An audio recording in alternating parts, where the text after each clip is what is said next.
bar chord G minor, then bar chord C minor, then bar chord G minor again, back to G minor, and then bar chord D.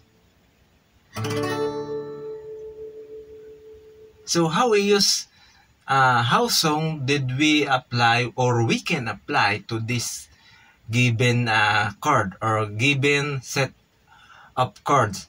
So I'm giving you the solo that we can apply to these three chords, or to this set of chord, or set up, or the chord progression.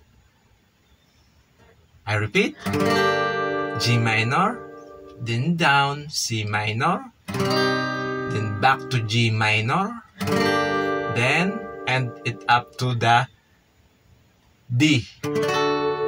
Okay, this is the song that we can apply to this chord.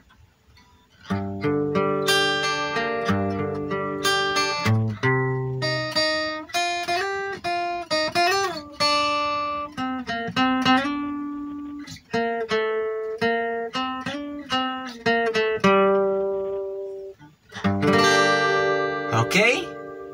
But this solo or guitar solo, we're not using bend techniques.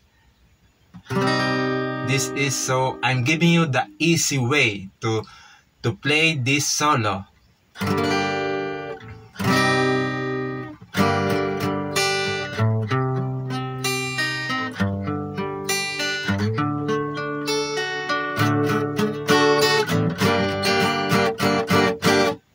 Okay? Thank you for watching, and I hope you got this video, and I'll count on you on my next tutorial. Okay?